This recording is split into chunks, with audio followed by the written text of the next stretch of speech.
my friends, and welcome back to EVE Online with me, Mark from Dadex, and today we're going to get back to some alpha action, and we're going to get our alpha action in this wonderful Gnosis Battle Cruiser. Wonderful looking ship. It's one of the Jovian ships, so the Praxis and the Sunesis are its cousins. Very similar bonuses, very same kind of level of versatility, very nice looking. So first of all, we're going to look at the hull info, very good place to start. It gets a 25% bonus to weapon damage, that's medium energy turrets, medium hybrid turrets, medium projectile turrets, and if I skip down here, heavy missiles and heavy assault missiles. It gets 25% damage bonus straight. That's regardless of your skills in those weapons. Obviously your application skills etc. are going to be applying. The skill required to fly the ship is only Spaceship Command 1. Any alt in the game can fly it. I'm not advising that you do necessarily, at least until we have the skills to fit it effectively, but we'll talk about that another time. The ship also gets a 50% bonus to command burst area of effect. Alphas can't use command bursts, they are very handy in small gang operations and also apply to yourself, do bear that in mind. We get a 50% bonus to drone hit points and damage, which is very good indeed, that makes your drones very tough. 37.5% bonus to core and combat scanner probe strength. That's good because the site we're going to be running today is a Vigil and that does need scanning down. It makes this ship a very good roaming ship because of those bonuses. You don't really need much else.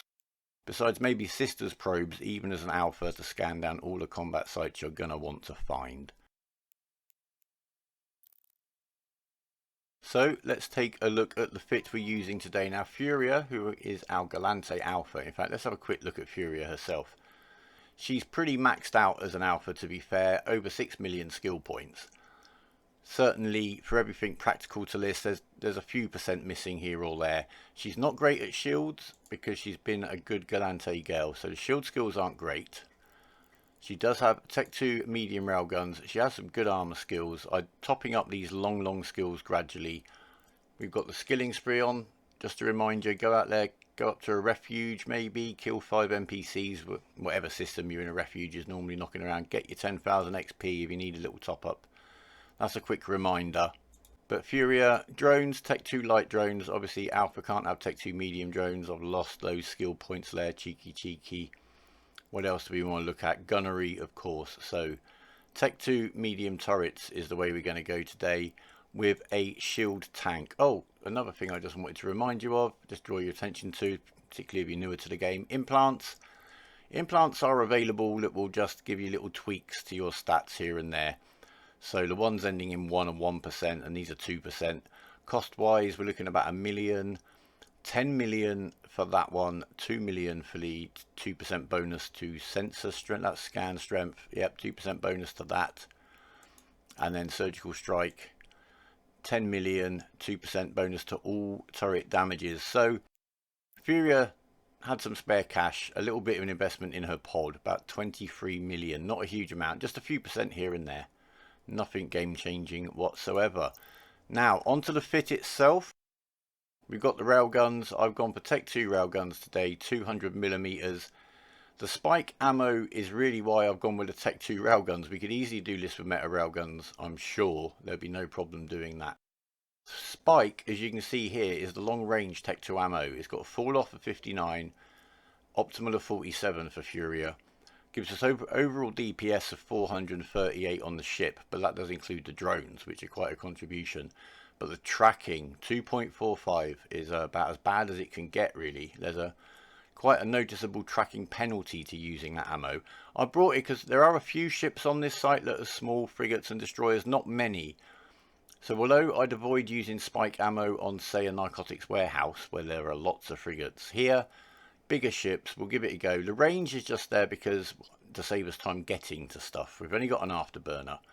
So that's all that's really there for, and just to check its application with the target painter on the likes of frigates and destroyers. So the ammo that I intend to use for most of the run is the other Tech 2 ammo Javelin, the closer range version.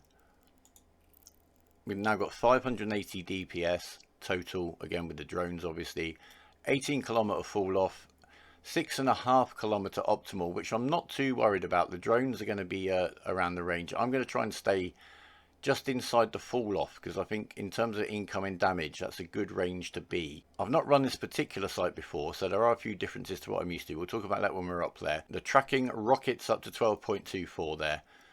So we'll get a little bit better application on the smaller stuff. But it's the spike I just wanted to try out. So we've got the probe scanner launcher, and I have got Sisters of E probes because it's a useful bonus on the hull, as we saw, and this can find its own combat sites all day long, certainly the ones that it's capable of running. In the mid slots with a shield tank, which isn't Furia's speciality, I've gone for 2 active hardeners, 1 EM and 1 thermal for this site, as we'll discuss. Also bear in mind that the specific hardeners, as in EM rather than multi-spectrum, they take up less space on the fit, so they are a good option. 2 multi-spectrums would be taking up more CPU than these specific hardeners I have here. The main source of the shield, we got 2 compact shield extenders on here today, the large ones. They'll get the job done. You could go to restrained. I've got a little bit of space myself on the CPU, but skill wise you might want to go for compacts if the fit's a little bit tight. I also do usually fit a tackle of some form when this ship is in low sec, so that's the reason there's spare CPU on this particular version of the fit. Afterburner, keep us moving around nice and steady, controlling the range, keeping out of mischief. Target painter, a 28% signature radius modifier on what that is painting, so we can hit it easier and the drones can hit it easier, particularly the smaller ships, turrets, some towers. They're actually quite small targets. There's the second extender. We've already talked about the thermal hardener, so that's 42% resistance bonuses from both when they're active. The Gnosis, I should mention, has no EM hull. If we actually look at the bare hull, let me find him, where is he? All the way down here. You will find these ships down here in special edition ships, by the way, not in their ship class. If we look at the bare hull, we've got 28% resistance across the board on the shields, 33 on the armour and 33 on the hull. So no EM hull on when you're shield tanking a Gnosis, a Praxis or a Sunesis, which is handy. Back to our ship. Down in the low slots, it's all DPS and 1 damage control. The main reason I've gone for the shield tank. If you armor tanker ship, obviously you can't put in the drone damage amplifiers, you can't put in the magnetic stabilizers. So I've gone for 3 drone damage amplifiers, Tech 2, 1 Tech 2 damage control, and 2 Tech 2 magnetic field stabilizers. You can just try experimenting on the balance you want of these modules until you get the best figure up here overall. That's going to vary a little bit on your skills, so you might find that 3 mag stabs work better than 3 drone damage amplifiers for your skills and your particular situation. Because there's no EM hull, I've literally just gone for shield. 3 extenders in there.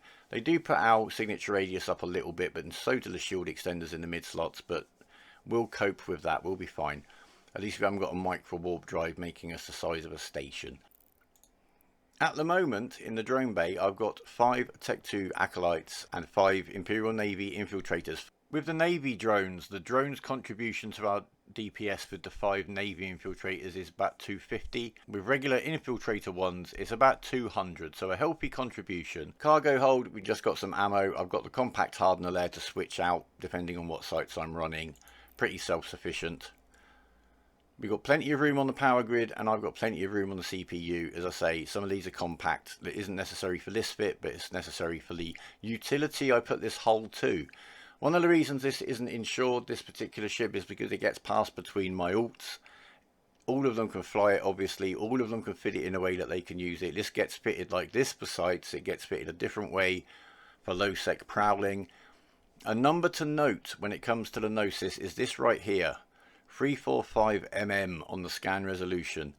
That is the locking speed basically, and it is the fastest I've found of any battle cruiser in the game by quite a chunk. I think all the rest of the battle cruisers that I looked at range between about 220 for the likes of a Drake up to about 254 for some of the Minmatar ships, but this one here, this is why you see so many Gnosis on gate camps, because they will lock quicker than anything else. And if you go armor tank or whole tank and use the mid slots and use the low slots up with that, you can fill the mid slots here with sensor boosters, all kinds of ECM. So that's why you see a lot of Gnosis on gate camps. They're great, they can lock very quickly, and they're very versatile in how you want to fit them out for their role in the fleet that you might have there, or of course just solo. So yeah, that's why the Gnosis is the gate camper's favourite. Anyway, price wise, this fit comes into just shy of 70 million, and I have checked the prices and these are pretty much realistic, because sometimes these can be quite undervalued, particularly if they're very expensive modules on a ship, because a couple of cheap buy orders will mess up the price showing here or here. So you can check on the actual market if you like. I've done so. All regular, under 70 million. Not the cheapest chip in the world, but let's see how quickly it can make its cost back, because as those of you that know me know, that is always quite a priority, lend the ships just for fun. Okay, we're on the way up to the site now. I've scanned it down. I've had to pop to Tar next door to buy the right hard nut. I didn't realise this was the Blood Vigil we were running today. Thank you to Random Dude, not any old random dude, the random dude from the Centre for Advanced Studies NPC Corp chat for tipping off that there was a vigil in here. So before we go in, a quick look at the Eve Uni Blood Vigil site guide.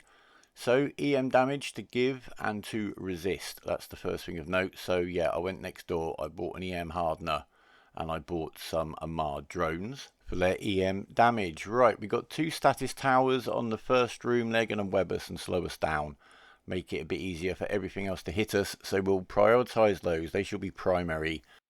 Some battle cruisers knocking around. We shouldn't have any problems with the incoming damage in a battle cruiser. I have done vigils in very low skill cruisers, caracals, and it can be done. It takes a while, but the loot makes it worth the time, I can promise you. Anyway, we got an acceleration gate. There's the Blood Raider Chapel, and that I think may open the acceleration gate, but attacking that also spawns that extra wave at the bottom of frigates and battle cruisers. That's all it says about the first room, so we'll just play it by ear. My tendency is to kill everything. Second room, we got a guy with the loot. We'll see if he kites out to us like he does on the Serpentis one. And there are some kind of force fields in the last room, which we'll see how they work. But anyway, let's get in there and get started. I'm at the gate into the site. I'm just checking with a 1AUD scan that there's nobody in there running it. I'd just probably leave them to it if there were, to be honest with you. So if I saw somebody that close on D-scan, other than a Dragoon, which isn't going to be running the site, I would have expected maybe to see somebody in here. But here we are. It is just us and the rats. So let's get on. Lots of towers in here. There's the 2 status towers that are going to slow us down with webs. Lots of missile batteries. They can reach out and touch us at quite long range.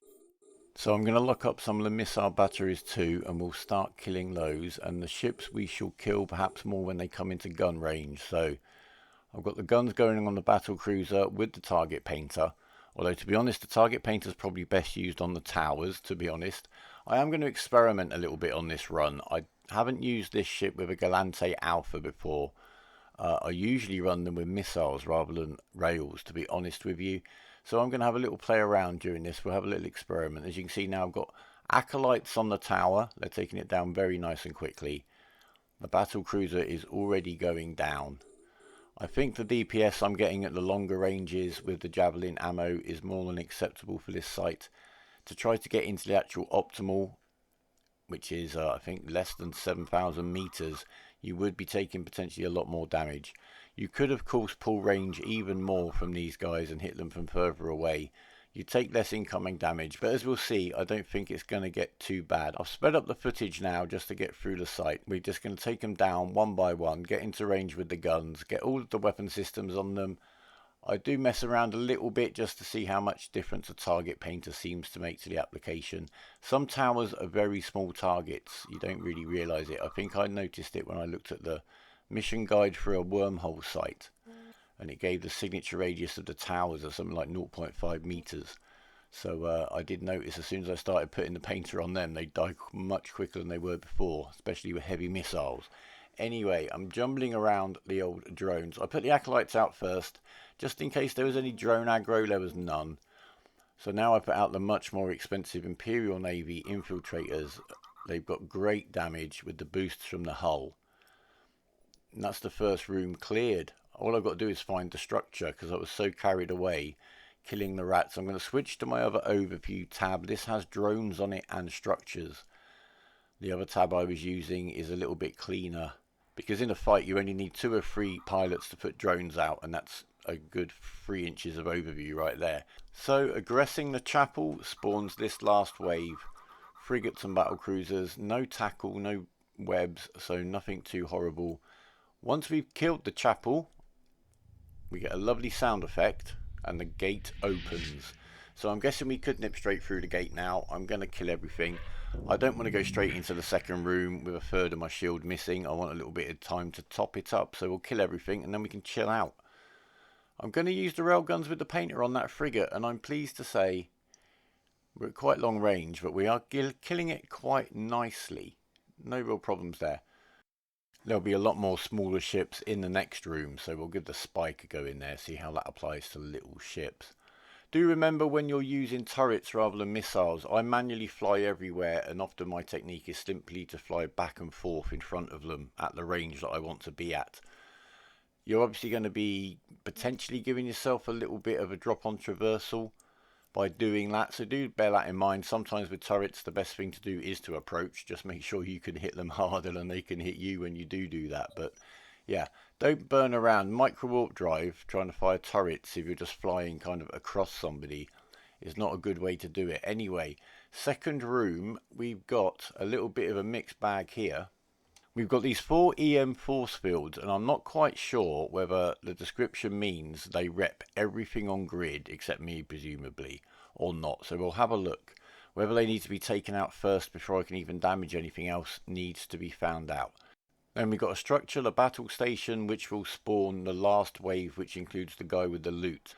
Again, we've got a couple of status towers, so we want to get those nice and quickly. We've got many more ships on grid in this second room at the beginning, and then a second wave that comes in with the loot man. I'm just going to hang out here for now, right by the gate, just let my capacitor and my shield recharge a bit. The other option, of course, is just to warp to a station, get those things instantly recharged, and then come back. There's always the concern that somebody might find the site and finish it off and start competing with you for it. Either way, I mean, I can't stop somebody going through this gate now. It's open anyway. It's high sec, unfortunately, from that aspect at least. So I'll see you when we're heading into the next room. Actually, it's probably about time we talked about the skin giveaway, isn't it? Right, on screen about now are the winners from the last giveaway of the Raven skins, but this time we have Abaddon battleship skins to give away. Big fat Amar battleship.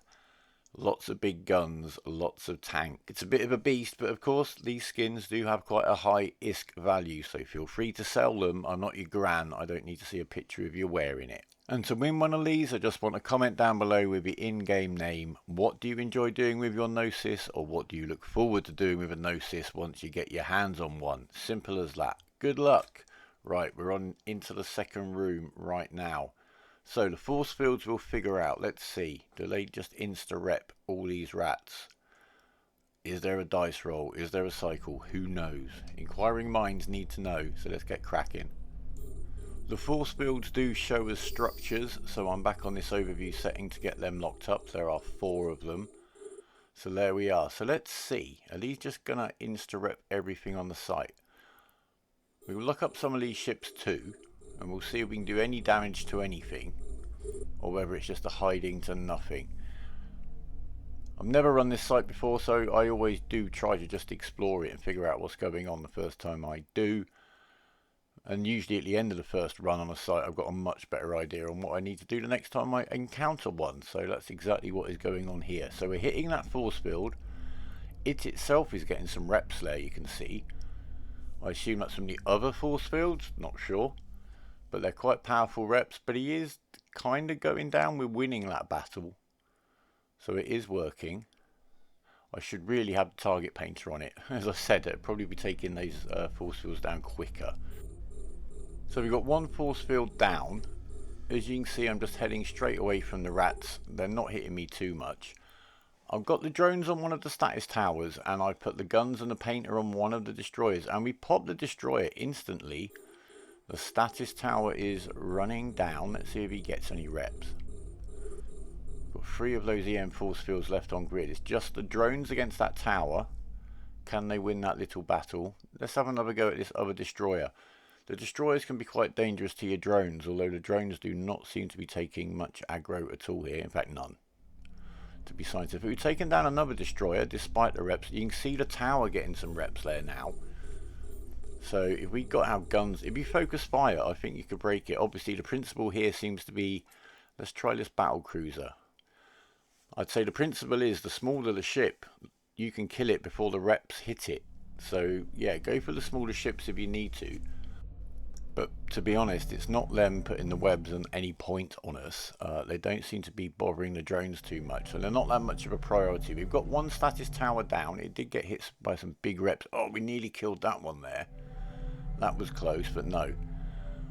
The damage is building up on us because we're still webbed, and we're getting the damage building up as everyone closes in on our little slow Gnosis. So I think what we'll do, let's burn down a couple more of these force fields quick. And then we'll get off grid. We're going to take some reps. I think if we come onto a site like this again, we'll just get pull range much as we can when we get in dual webbed. Maybe focus fire the web towers, take those down, and then start to work on the force fields, and then start working through the ships. That might be a way of doing it. That's certainly what I'll do next time I try. If you run Blood Vigils regularly, please let me know. How do you deal with that? It looks like you can get the webs off you before you deal with the force fields, just so you minimise the damage you're taking. Anyway, we're back. Our experiment has been repaired away at no cost. We didn't even get into armour, let alone hull. No harm done. It was much quicker to go and repair in the station than it was to hang around by the gate. I have to admit that. So we'll take down this last force field now, get everything on him, and then we'll start messing with the rats. And I will try some of the spike ammo on some of these smaller ships that are left here. I'm pretty sure it will apply, especially at longer ranges. Obviously, the longer the range between you and your target, if you have quite low tracking, the better, because the distance itself reduces the traversal in effect. And basically, remember, when you're pulling range, the opposite is true. Well, it's applying to you. So the further I get away from the rats that are crisscrossing behind me with their fire, the straighter that fire is going to be. So play that back against the rats a little bit and it will kill them much quicker. The worst thing that can happen to you, obviously, if you've got very low tracking on your weapon system, is for lots of smaller ships to get in under your guns. You have a lot of trouble getting them. So yeah, we'll use the spike at longer range, but we'll get the battle cruisers off grid first because they're doing all the damage. Then we hit the structure. That's going to spawn the loot man. Now bear in mind, at any stage in this second room, you can hit this structure, spawn the final wave, and try to grab the loot. Now I don't know if the loot man is going to come out to us as he does usually on the Serpentis sites or not. So I played it a little bit easy and killed everything before we spawn the next wave. I'm now using spike very successfully at long range on these frigates and destroyers. They're going down very nicely, certainly before they'd get anywhere near me to be pointing me and scrambling me or anything like that. Webbing me down like they can on some sites, so that's reassuring to know. The loot man is coming out towards us. He's very close. He's bringing himself into our optimal. So when we turn our attention to him, as we have now, he will go down very quickly. Not a threat at all. The structure itself does not need to be destroyed. There's nothing in there. So the loot man's dead. I'm going to kill it all because that's just the way I like to do it on a site. And then we'll have a look at the loot. The second room in the Serpentis version of this site, the loot man has some point and web frigates charge out towards you too, whereas this site, the Angels version, has the challenge of the force fields at the beginning of the last room. So the end of this run is much easier, to be fair. But look at the loot, that's pretty good. 74 million. It looks like it's going to be this dark blood medium armor repairer that's worth all the money. 73 million, and that is quite a realistic price. I have checked on the market. I dropped the module into that corp chat because there was a little bit of debate over whether I should bother going over here and doing the site on the cuff, off the cuff I should say. And I think it was definitely worthwhile because my Gnosis is paid for right there in that one site. So whatever heroic end this Gnosis comes to now, I know that right here, right now, it was all paid for. It's fun times ahead. So battle cruiser, you can tank this pretty easily. Just be careful. Make sure, as I always tell you, control the range. Prioritize the stuff that's webbing you is always a good idea on these sites. But yeah, do let me know if you've got more experience running these sites, how you deal with that second room, because I think I kind of know how I'd approach it if I did it again. But for now, my friends, we're going to leave you be. We'll be back soon with some more alpha content and some more level 4 mission content very, very soon. So leave a like if you've liked it or found it interesting, please. That helps the channel very much. Leave us any kind of comment you like, but if you want to be included in the giveaway, do include your in-game name, please. Subscribe if you want to stay in touch. Click that notification bell to know when the next video is out. The giveaway skins will be given out before the weekend, as usual. But for now, my friends, take care of yourselves, take care of each other, have fun, fly brave, and goodbye.